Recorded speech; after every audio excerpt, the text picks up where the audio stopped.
Stop telling people who are no contact with their parents that they need to either make things right, they need to talk to their parents, or that's your mom. Like, how can you just not talk to her? Hi guys, welcome back to my channel. So this video is all about people who have a no contact relationship or non-relationship with their parents. So it's people who have no contact with their parents, and people do that when maybe their parents are narcissistic and very abusive to them. So they say, oh, we are not contacting you for nothing in the world, and please don't contact us for nothing in the world. So you're trying to, the term is actually grey rocking. Grey rocking means you are trying to prevent the person that is very abusive from having control over you.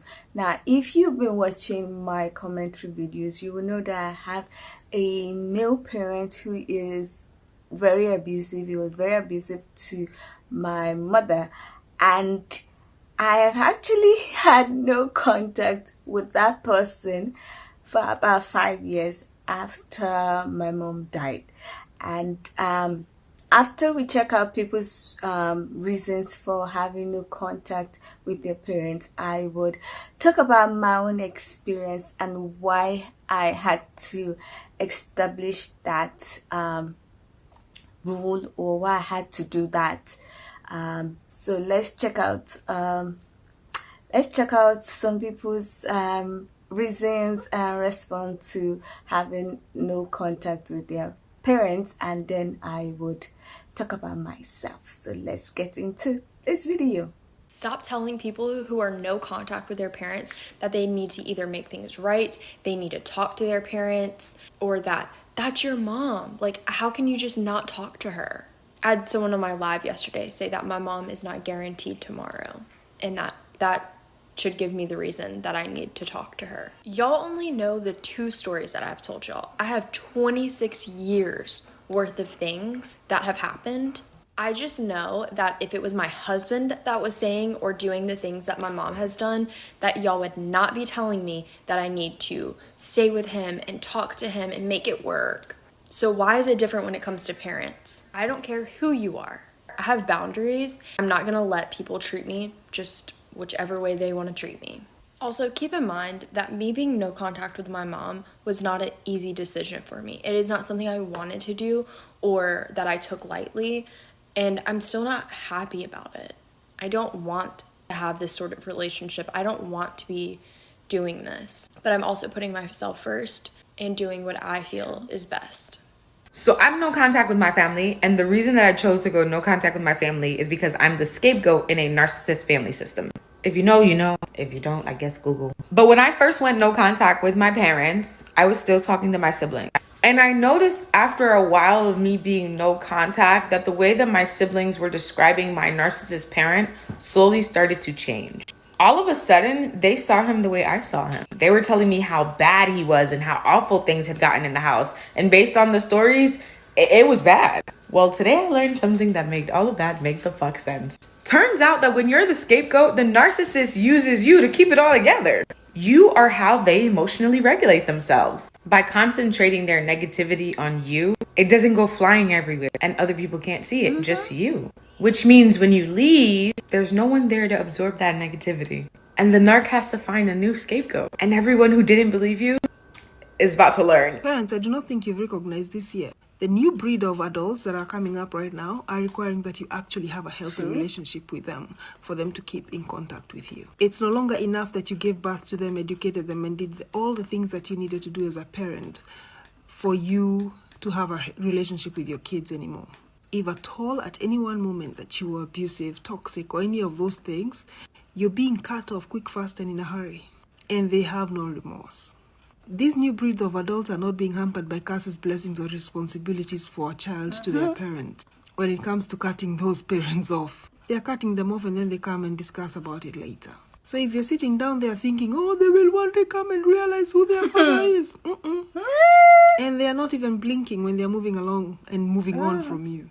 And they are living full, fulfilled lives without you in their lives completely. they're getting families that you will never know of. So, what's the relationship with your kids like? Stop telling people who are no contact with their parents that they need to either make things right. I think what a lot of people miss is that a lot of us didn't actually want to go no contact with our parents. We were forced to, because when a parent puts a child in a position where the child has to choose themselves and their mental health over the emotional, physical, spiritual damage that's being done to the child by the parent, it's one of the most difficult decisions that an individual can make. And I think it's really important to note that a lot of us understand the trauma that our parents went through prior to having us. We understand that they didn't have the resources that we have now. We understand that they didn't grow up the way that we have grown up with them. But all we have ever asked of them is to stop treating us as if what they've done to us has had no impact on us, especially when we've taken the time to understand how their lives and their parents have impacted them. I told my mother directly that I would rather be homeless on the street with nothing and have a healthy relationship with her than have her speak to me and treat me the way that she has. And it still didn't click for her.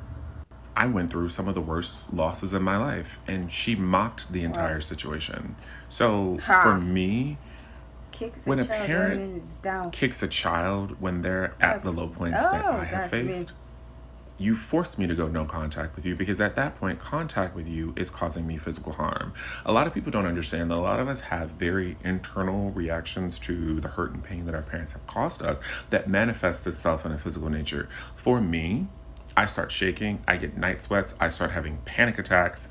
It affects me to the point where I can't even mentally focus. And this has shown up in a plethora of my relationships, romantic relationships with partners who mirrored behavior of my parents, specifically my mother and my father. Well, yeah, those are my parents. I mean, I don't claim them. Anyway, what I'm saying is people have to push a lot of us to the point of no contact, because a lot of us want those very relationships that you guys are telling us that we need. That's your mom, that's your dad, that's your husband, that's your sister, that's your auntie, that's your uncle. Okay, and who am I? Nobody. Who am I? Do I not matter in this equation? Because if I'm not going to matter to you, them, you don't matter. I have to matter to myself. Like, I can't just continue to put everyone ahead of me. And that's why a lot of us have chosen to go no contact. And there are plenty of us that are not going to come back for the inheritance because we never needed your money. We wanted your love, respect, kindness, protection, care. That's what we wanted. And I'm not saying that money doesn't matter, because it does, but what mattered more was love and respect for my parents, not what they gave me. And I've been an empath and a people pleaser. So, if I had to cut somebody off, I had to be pushed there, because doormats put up with everything. There have been 3 major things that helped me not break my no contact with my dad, who I've been no contact with for 2.5 years. The first one is reminding myself that it's never the child's responsibility to maintain a relationship with the parent. If the parent wanted to have a responsible relationship with the child, they would do so on the child's terms. So what I mean by that, I think, is that, my dad should take responsibility for what he did, and I shouldn't feel bad for how I have been affected and how I decide to react to his abuse. If he wanted a relationship, he should do everything he can to kind of dismantle what he did in the past and not just play the blame game. The second thing that I do is remind myself of the things he has done. I can get caught a lot of the times in the what if, what if he has changed? But I remind myself of, what he said and what he's done, and not kind of what I want to create him to be in my head. Especially around the holidays, it's really easy to get caught into the what ifs, what if we could have a happy relationship? But he's proved himself multiple times, who he is, and he's not willing to change. So I just need to remind myself that he can't be fixed by me. The last thing is that I'm super, super lucky to have a great support system outside of my dad. Whenever I feel like I want to message him back, or whenever I'm feeling super upset or super mad about it, I just reach out to them.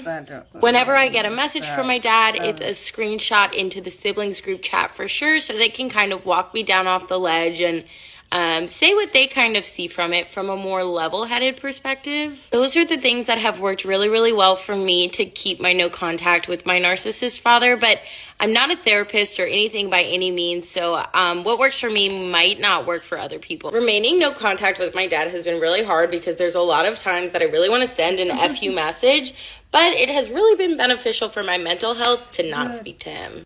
I had been no contact with my dad for about 4 to 5 months before Father's Day. For that first Father's Day of being no contact with him, me and my sister did a little like no good dad Father's Day celebration. We still lived in the same town that my dad lived in, so we went to the opposite Harris Teeter that he would usually go to so we could avoid like running into him on Father's Day because that would be terrible. We went grocery shopping for like a bunch of like treats and stuff, and I think we made dinner together. I had a full cart of groceries and we're sitting in the barbecue sauce aisle, and she's like, oh, you know, like which one looks good? And I look down the aisle and I see my dad. So I look at my sister and I'm like, we gotta go. Like right now we gotta go. So I don't know where to go. So I'm like, let's check out. So we run to like one of the checkout aisles to like kind of hide in one of the aisles so he wouldn't see us. We look around and he's like literally checking out in the aisle like 2 over from us. So I was like, we gotta abandon the cart. Like we need to leave now. We didn't want to run into him because we're no contact, but also like he's kind of unpredictable. So we literally went and hid in the frozen food section. Once he was gone, we went and checked out like normal, but I feel like he didn't see us because if he did, he would have sent us like a text message, you know, saying that he saw us in public. My kids don't speak to me. I don't know why, blah, blah, blah. It's because a lot of the parents whose children don't speak to them, they don't want to grow that relationship. They don't want that relationship to evolve. They want to always be in one stage of that relationship. Hear me out. From 0 to 13, my parents were the authority. What they said went, there's really no questions about it. From about 13, 14 until I was like 18, 19, they were collaborators. So they would talk to me about things and we could have a discussion about how things went. But once I turned like 19, they moved into a strictly advisement role, period. I would ask them questions about certain things. They would give me their opinions, but then it was on me to make the decision, right? A lot of the kids who go non-contact is because their parents try to stay in that authority mindset, despite the fact the child is grown. Right. You need to shift the relationship. And a part of shifting relationship is acknowledging what you did wrong in the previous stages. I'm just glad my parents apologized, that we were able to work on it together and move. Okay, that last creator really made a lot of sense. Some parents still want to be authoritative even though their children are grown. Anyway, everybody is not perfect. Parents are not perfect, but some parents are very terrible. Any which way, like I said at the beginning of this video, I've been on a no contact basis with my male parents because like I said, 5 years ago my mom died, and that period was really terrible for me. It still affects me to this day. Like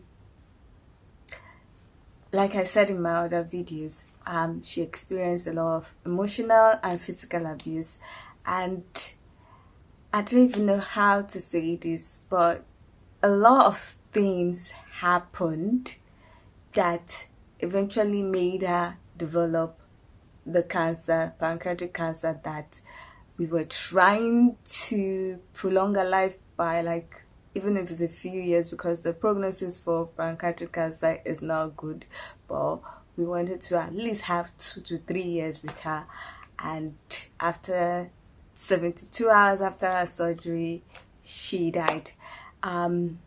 And I was so mad because I knew that our life was not great thanks to this man. The beginning of our life was going well, it was going great till she met this male person. And the narcissistic ways he had shown throughout the whole time she was alive just like made me fed up. I was like literally minutes after she died, maybe like 30 minutes ago, I was mad. I called her and said, you have finally killed her. I literally said that, you have finally killed her. And I tried as much as possible not to allow him have any control over the burial. But this human being, because he's narcissistic and wants to show off, came and was doing some very irritating things that I will say this. If I was not held at my mother's burial, if I was not held strongly, at my mother's burial, I would have unalived him there and there because I was so mad. I was so mad. There were so many things that he did that was making like, you this, oh. And I found like I was getting mad for so many things, and I was like, okay, how do I deal with this kind of person and move forward? I don't want to start thinking of this person. I don't want to start having my emotions up and down, and I don't want to be controlled by this person. I don't want to give this person any iota of control over my life. I don't want him to have anything to do with my life. I want to move forward. I want to progress. And that's when I came across the grey rocking term, and I was like, fine, this is nice, I'm going to do this. I cut off contact. I don't even say anything. I don't know anything about this person. Now, a couple of years ago, the house where my grandfather gave to us because he had a family, so he said go and stay there and everything. So I eventually handed it over to this person. This same house that we're living in, my mom and myself and my sibling were living in, that he abandoned all of a sudden because we left, because I could not stay in that place. After my mom died, I could not stay. I wanted to move to another place to start afresh, but I still wanted that place to be home because it was home for more than 30 years. It was home.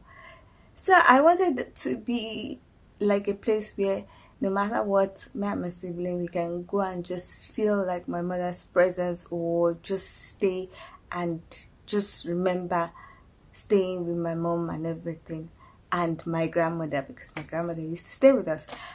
And this person came and they said he wanted to give it to the church in my mother's name. I was like, what the heck?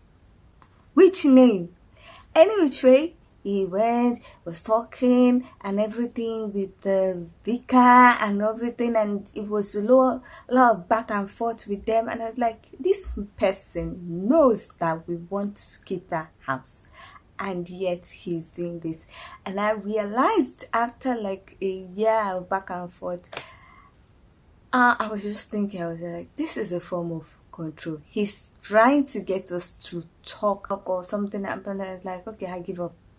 And the peace that I had when I just said I give up, I don't want anything about it, whatever, was so much that I was like, okay, it's time to focus on other things. And that really helped with my mental health, because at that point I was having so many things doing me and everything. So that is my own reason. I agree with some of the things that these people have said. For your mental health, if you have anybody that is narcissistic, grey rock, I didn't even know the term was no contact. My mom was just, I'm grey rocking this person. I'm not just going to be involved in this thing, because at that point in time, at that period, I literally was crying almost every day. So I do not need extra stress. I was falling ill almost every time. So I had to just like take a break from everything. So basically, I would love to hear you guys comment. I would love to get your comments. Please leave your comments in the comment section. If you've experienced anything that any of the creators have said, please leave your comments in the comment section. I will be reading it. If you have any advice, I would love to hear your advice, so leave your comments in the comment section. If you like this video, please give it a thumbs up. If you like videos such as this and you are not yet subscribed, please consider subscribing by clicking on the red button that says subscribe, and don't forget to click on the bell notification icon by the side so that you're notified anytime I upload videos. Now, with all that said, thank you so much for watching. I hope to see you in the next one. Bye.